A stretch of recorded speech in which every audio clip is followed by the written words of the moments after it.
بسم اللہ الرحمن الرحیم۔ کیا دعا ہر حال میں قبول ہوتی ہے؟ جب ہماری دعائیں اللہ تعالیٰ 3 صورتوں میں ضرور قبول فرماتے ہیں تو ان 3 صورتوں سے کیا مراد ہے؟ 3 صورتیں یاد رہ گئیں وقار بھائی کو کہ 3 عدد یاد رہ گیا، صورتیں یاد نہیں رہیں۔ دیکھیں جو دعا 3 صورتوں میں قبول ہوتی ہے، ایک تو یہ ہوتی ہے کہ اللہ تعالیٰ جو چیز آپ مانگ رہے ہیں اللہ تعالیٰ وہی چیز آپ کو دے دیتے ہیں۔ دوسری صورت یہ بنتی ہے کہ جو چیز آپ مانگ رہے ہیں وہ تو نہیں ملتی، اس کا آلٹرنیٹ مل جاتا ہے۔ تیسری صورت یہ ہوتی ہے کہ آخرت میں اللہ تعالیٰ اس دعا کو آپ کے لیے ذخیرہ کر دیتے ہیں اور قیامت کے دن اس کا اجر آپ کو اللہ تعالیٰ عطا فرمائیں گے۔ لیکن یہ 3 صورتیں ہی نہیں ہیں، اس کے علاوہ بھی کچھ صورتیں ہیں جس طرح سے دعا قبول ہوتی ہے۔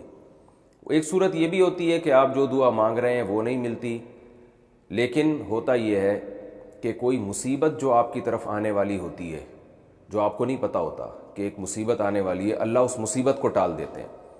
تو آپ تو یہ سمجھ رہے ہوتے ہیں کہ میری دعا قبول نہیں ہوئی، حالانکہ وہ آپ کی سے مصیبت ٹل رہی ہوتی ہے۔ بعض دفعہ یہ بھی ہوتا ہے کہ آپ کا کوئی گناہ معاف کر دیا جاتا ہے اس سے۔ تو ہر حال میں دعا قبول ہوتی ہے۔ اس کی وجہ یہ ہے کہ رسول اللہ صلی اللہ علیہ وسلم نے ارشاد فرمایا کہ اللہ تعالیٰ اس بات سے حیا کرتے ہیں کہ کوئی بندہ جب اس کی طرف اپنے ہاتھ اٹھائے ان یردہما خائبین، کہ اللہ ان ہاتھوں کو خالی ہاتھ لوٹا دے۔ ویسے بھی اصول ہے نا، کسی بھی بڑے سیٹھ سے جب بھیک مانگی جائے تو کوئی بڑا سخی ہو، سیٹھ ہو، تو وہ خالی ہاتھ لوٹاتے ہوئے شرم محسوس کرتا ہے اگر اس میں غیرت و حیا ہو۔ تو اللہ سے زیادہ تو غیرت والا کوئی بھی نہیں ہے، اللہ سے زیادہ تو جواد اور کریم کوئی بھی نہیں ہے۔ بل یداہ مبسوطتان، قرآن میں آتا ہے اللہ نے تو اپنے دونوں ہاتھ پھیلا دیے ہیں۔ تو یہ ممکن نہیں ہے کہ اللہ کی طرف ہاتھ اٹھائے جائیں اور وہ ان کو خالی ہاتھ لوٹا دے۔ لیکن یہ جو 4 صورتیں ہیں نا دعا کی قبولیت کی، تو اس میں ایک اہم پوائنٹ کی بات یہ ہے کہ چند صورتیں ایسی بھی ہیں جن میں دعا رد بھی کر دی جاتی ہے، یہ بھی ذہن میں رکھیں۔ یعنی ہمیشہ قبول ہونے کا مطلب جب ان قوائف کو پورا کیا جائے، تو جو اللہ نے دعا کی قبولیت کے بتائے ہیں تو دعا قبول ہوتی ہے۔ اگر ان قوائف کو آپ پورا نہیں کرتے تو دعا قبول نہیں ہوتی۔ ان میں ایک کیا ہے؟ حرام کھانا۔ نبی صلی اللہ علیہ وسلم نے فرمایا کہ انسان پراگندہ بال ہوتا ہے، سفر میں ہوتا ہے، اور کپڑوں پہ گرد و غبار، یعنی سفر میں جو انسان کی ایک حالت ہوتی ہے جو قابل ترس ہوتا ہے، وہ تو ایسی کنڈیشن میں تو دعائیں قبول ہوتی ہیں، لیکن فرمایا اس کے باوجود اس کی دعا کو رد کیا جاتا ہے۔ وجہ کیا ہے؟ کہ اس کا کھانا بھی حرام اور اس کا پہننا بھی حرام، حرام کھا رہا ہے اور حرام پہن رہا ہے۔ تو حرام کی وجہ سے دعائیں قبولیت کا امکان ختم ہو جاتا ہے یا کم ہو جاتا ہے۔ اور ایک وجہ دعا کی قبول نہ ہونے کی یہ بھی ہوتی ہے کہ آپ ظاہر قلب سے دعا مانگتے ہو، یہ بھی حدیث میں تذکرہ ہے اس کا۔ ظاہر قلب کا مطلب یہ ہے کہ دعا مانگتے ہوئے آپ کا اپنا ہی دل ہی نہیں ہے، بس اوپر اوپر سے دعائیں مانگ رہے ہو۔ جیسے آج کل دعا بطور وظیفوں کے پڑھی جاتی ہے بس، یعنی وہ دعا مانگی نہیں جا رہی ہوتی بلکہ پڑھی جا رہی ہوتی ہے۔ بس آپ نے ہاتھ اٹھائے ہوئے ہیں اور توجہ آپ کی کہیں اور ہے، اور میں نے تو لوگوں کو دیکھا ہے کہ وہ دعا کے دوران ناک میں انگلیاں بھی گھما رہے ہوتے ہیں، پھر ادھر کھجا بھی رہے ہوتے ہیں، پھر ادھر بھی دیکھ رہے ہوتے ہیں، پھر یوں کر رہے ہوتے ہیں، پھر ایسے یوں بس ہاتھ فارمیلٹی پوری ہو رہی ہوتی ہے۔ تو اللہ کو اس سے بھی جو ہے ایسے بندوں کی دعائیں اللہ رد کر دیتا ہے کہ اس کو مانگنے میں تکلیف ہو رہی ہے مجھ سے، مانگتے ہوئے یہ میری طرف توجہ نہیں کر رہا، اتنا تکبر۔ یہ ایسے ہی ہے جیسے کسی شیٹھ صاحب کے پاس آپ جائیں بھیک مانگنے کے لیے، تو دیکھیں بھیکاری کیسے اپنے آپ کو جھکاتا ہے اور کیسے کہتا ہے، پوری توجہ اس کی اس طرف ہوتی ہے کہ اس کی جیب سے چندہ نکل جائے، یہ چندہ نکل جائے، یا اگر کوئی چندہ مانگنے والا گیا ہے، یا اس کی جیب سے میرے لیے کچھ پیسے نکل جائیں۔ ایسا نہیں ہوتا کہ ادھر توجہ اور یوں کر کے سیٹھ صاحب سے کہہ رہا ہو کہ یار کچھ 50 روپے مل جائیں گے تو اچھا ہے، نہیں ملے تو بھی ٹھیک ہے، اس طرح کی بات نہیں ہوتی۔ تو اس لیے دنیا میں جیسے جب کسی سے مانگا جاتا ہے تو اس وقت پورا فوکس کیا جاتا ہے اور پوری توجہ کے ساتھ مانگا جاتا ہے، تو اللہ سے جب مانگا جائے تو اس سے بھی زیادہ توجہ کے ساتھ مانگا جائے، عاجزی اور انکساری کے ساتھ مانگا جائے۔ تو ایک تو یہ ہے کہ اگر ظاہر قلب سے یعنی اوپر اوپر سے دعا مانگی جائے تو اللہ نہیں اس پکار پہ اللہ جواب نہیں دیتے، اس کو رد کر دیتے ہیں کہ تجھے مانگتے ہوئے تکلیف ہو رہی ہے تو ہم تیری دعا کو ہم کیوں دعا سمجھیں۔ اور دوسری بات ایک تو یہ ہو گیا حرام سے بچنا ہے، دوسرا یہ کہ ظاہر قلب سے دعا مانگنی ہے، دعا نہیں مانگنی بلکہ توجہ لگانی ہے۔ یہ تو ہے کہ یہ دو چیزیں تو وہ ہیں جن کی وجہ سے دعا رد کر دی جاتی ہے۔ کچھ چیزیں ایسی ہیں جن کی وجہ سے دعا کی قبولیت کا امکان اور زیادہ بڑھ جاتا ہے، یعنی دعا قبول تو ہوتی ہے لیکن اس میں اور زیادہ جان پیدا ہو جاتی ہے اور قبولیت کا امکان بہت زیادہ بڑھ جاتا ہے۔ بہت زیادہ بڑھنے کا مطلب یہ کہ جو مانگ رہے ہیں ایز اٹ از وہی ملتا ہے پھر آپ کو۔ تو اس میں کیا ہے کہ اگر دعا میں اللہ کی حمد و ثنا کی جائے اور نبی صلی اللہ علیہ وسلم پہ درود پڑھا جائے تو دعا کی قبولیت کا امکان بڑھ جاتا ہے۔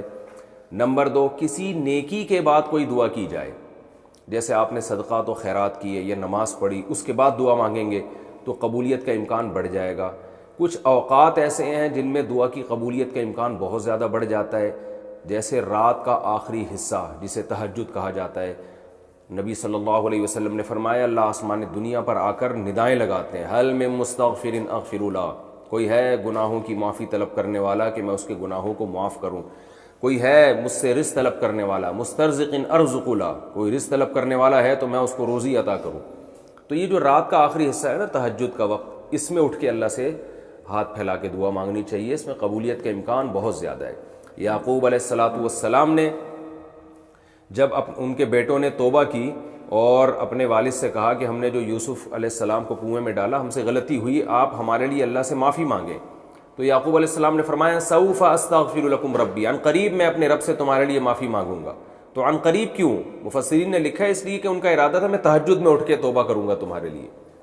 تو رات کے آخری حصے میں دعا کی قبولیت کا امکان زیادہ ہوتا ہے۔ تیسری بات کہ جو تقوی کی زندگی اختیار کرتا ہے، گناہوں سے بچتا ہے، تو اس کی دعاؤں میں بھی اللہ بہت زیادہ جان اور طاقت ڈال دیتے ہیں۔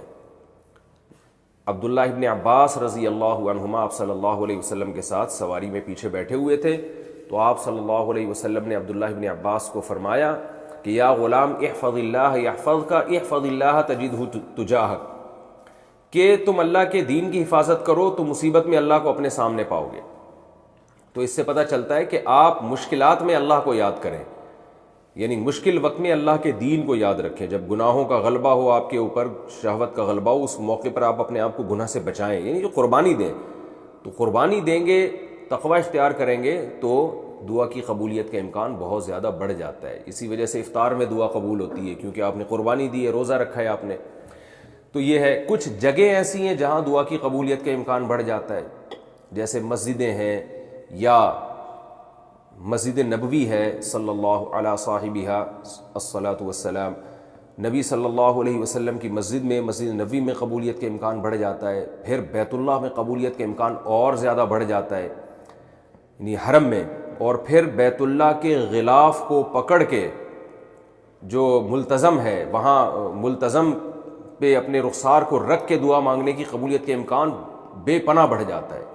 تو کچھ جگہیں ایسی ہیں جہاں دعا زیادہ قبول ہوتی ہے، کچھ وقت ایسے ہیں، رمضان میں دعا کی قبولیت کا امکان بڑھ جاتا ہے۔ تو یہ تمام چیزیں ہیں، دعا مانگنے والے کو اس کا خیال کرنا چاہیے۔ اور یہ بات خوب اچھی طرح ذہن میں رکھیں، شیطان ایک دل میں وسوسہ ڈالتا ہے، وہ یہ کہتا ہے کہ ابھی چونکہ رمضان نہیں ہے تو دعا کی قبولیت کا امکان تو چونکہ رمضان میں بڑھتا ہے تو رمضان میں دعا مانگیں گے، یا تہجد میں امکان زیادہ ہوتا ہے تو ابھی نہیں مانگو۔ تو بھائی جب موقع مل رہا ہے مانگ لیں، تہجد میں بھی مانگ لیں۔ پھر تو ایسا نہ ہو عبادت کو یعنی نیکی کو ڈیلے نہ کریں، ہو سکتا ہے آپ کو اس وقت ٹائم نہ ملے تو ابھی بھی مانگ لیں، بعد میں جب موقع ملے گا تو اور زیادہ مانگ لیں۔ تو اس لیے دعا سے بہت فائدہ ہوتا ہے۔ اور ایک بات اور ہے، ایک چیز رہ گئی تھی کہ ایک اور عمل ایسا ہے جس سے دعا رد کر دی جاتی ہے۔ وہ عمل کیا ہے؟ صحیح حدیث ہے، رسول اللہ صلی اللہ علیہ وسلم نے ارشاد فرمایا کہ اللہ تعالیٰ اپنے بندے کی دعا اس وقت تک قبول کرتے رہتے ہیں جب تک کہ وہ یہ نہیں کہہ دیتا کہ میں مانگ رہا ہوں مسلسل مگر اللہ قبول ہی نہیں کر رہا۔ تو جب یہ لفظ کہتا ہے تو اللہ قبول کرنا چھوڑ دیتے ہیں، یعنی اس کو ایسا لگ رہا ہوتا ہے کہ قبول نہیں ہو رہی، حالانکہ قبول ہو رہی ہوتی ہے، لیکن چونکہ دنیا جو ہے نا اللہ نے معاملہ غیب پر رکھا ہے نا، تو وہ یہ سمجھ رہا ہوتا ہے کہ پتہ نہیں قبول ہی نہیں ہو رہی، میں تو کب سے دعائیں مانگ رہا ہوں۔ تو جس دن وہ یہ کہتا ہے نا کہ قبول نہیں ہو رہی تو اللہ اس وقت سے قبول کرنا ختم کر دیتے ہیں کہ بھئی تیرا جب میرے بارے میں یہ خیال ہے کہ میں قبول نہیں کرتا تو پھر میں نہیں کروں گا۔ تو اس سے پتہ چلتا ہے کہ جس کا اللہ کے بارے میں یہ خیال ہوتا ہے نا کہ وہ دعائیں قبول کرتا ہے، تو اسی کی دعائیں قبول ہوتی ہیں. جس کا اللہ کے بارے میں خیال ہوتا ہے کہ قبول نہیں کرتا، اس کی دعائیں قبول نہیں ہوتی ہیں. اور اس لیے علماء کہتے ہیں کہ اس بحث میں نہیں پڑھنا چاہیے کہ دعا قبول ہو رہی ہے کہ نہیں ہو رہی، اس کی کوشش میں لگے رہنے چاہیے کہ دعا کی توفیق مل رہی ہے کہ نہیں مل رہی. حضرت عمر رضی اللہ تعالیٰ عنہ کا قول ہے کہ مجھے اس کی فکر نہیں ہوتی کہ میری دعائیں قبول ہو رہی ہیں کہ نہیں ہو رہی، مجھے اس کی فکر ہوتی ہے کہ مجھے دعاؤں کی توفیق مل رہی ہے کہ نہیں مل رہی. اللہ تعالیٰ ہمیں دعائیں مانگنے والوں میں شامل فرمائے.